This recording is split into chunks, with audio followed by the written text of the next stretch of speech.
در پرتو سیاست انساندوستانه اساسگذار صلح و وحدت ملی، پیشوای ملت، پرزیدنت جمهوری تاجیکستان محترم امامعلی رحمان در دهات قلعه‌آباد دهه مهنت آباد ناحیه خراسان با تشبث صاحبکار موفق اسماعیل محمد ظاهر برای ساکنان 6 محله که در آن 610 عائله زندگی میکنند خط آب نوشاکی کشیده شد.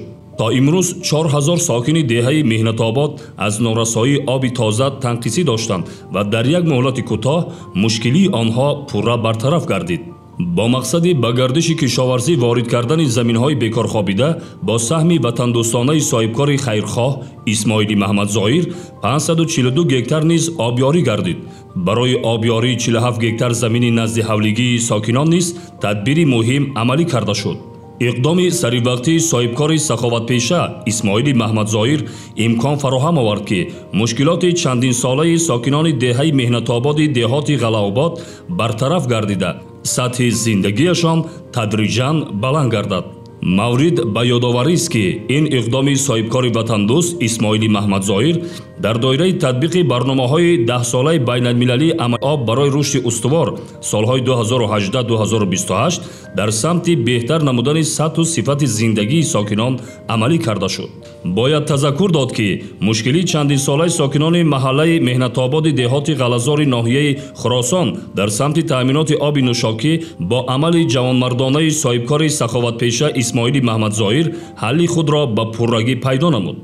مرحله به مرحله حل و فصل مسائل مربوط به تأمینات اهالی با آب نوشاکی در مملکت زیر توجه بواسطه پرزیدنت جمهوری تاجیکستان محترم امامعلی رحمان قرار داشته طی سالهای آخر در این سمت با تطبیق برنامه و نقشه‌های هدفمند تدبیرهای مهم با مرام عملی گردیده ایستاده است.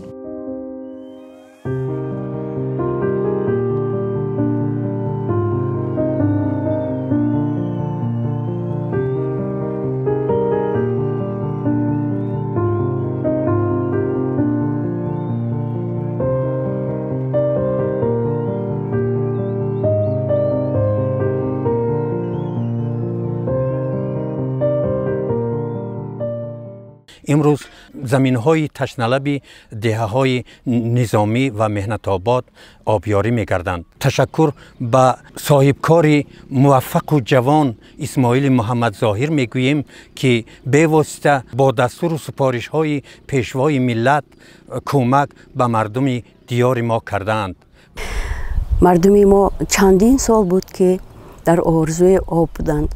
من از خوشبختی شاید که همین لحظه در هیجان باشم و از نام تمام باشندگان دهه هایی که در ما زندگی میکنند، از نام تمام مردم دهه منتداری بی‌نظیر خود را به یکی از صاحبکاران جوان اسماعیل محمد ظاهر میرسانم. خداوند همه اسماعیل جان برکت بده، چون که اینا در همین ناحیه ما خصوصا در همین قشلاق ما اینا آب رو آورد. خب اینا آبادی میشه، خدا خواهد درخت میکارن. مثلا بگیم که من زراعت های پختگی من خب دیگه چه مانه، خب بگیم که آب میمونیم. خداوند همه وقت این هم خیلی جوانا رو که خداوند برکت بده و پیشرفت. همین دهه ما به آب بود. من به سپارش من پرزیدنت ما همینجا آب برآورده شده. ما این مالا و حیوانات و همه چیزا انتظار آب بودن. درختها در پیشای خانه ها مان همش خاک شدن. خودم میدونم که در بر خانم 4 مغزای کلان داشتم، عجب رو به آوره خاک شد. انا امروز ما انتظارم رحمت به همه شخصایی که دستی دراز کرده که یاردم کردیستند ما را. خدای تعالی عمر دراز بتیشان و فیض و برکت در خانه هاشون عطا کنند. خدایا که این جوانی که در ما کمک کرده، خصوصا به جناب عالی در ما دسترسی کرده، این در این دشت که ما به آب به چی گشته بودیم، این جوان مثالی گفت که ما دا کمک کرده و آب ما دا راحت کرده. خدای تعالی صدقه های کردگیشان قبول بگردانه. همه در همین تاجیکستان ما گل شکفان باشن. آمین. الله اکبر. همین روز همین قومی آدمای جمع شدگیان همه منتظری آوان. این گودکا، کلونا، مردکا، مستفیدا همه جمع شدگی ها منتظری آوان. مخصوصا خودم زمیندار بودم، خودجگی دهخانی داشتم.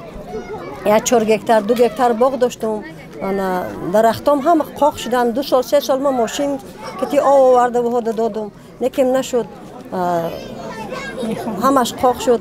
ما منتظری آویم همین لحظه آو میاییم ما شادی کده خودمان در کرته ها ما نگنجیده انتظاری آویم که آو میاییم حاضی گفته بگوده کلان مایده انتظاری آو شدیم. رحمت به پرزیدنت ما، رحمت به همه جوانایی که همه را مود یاردم کده ایستادگیان.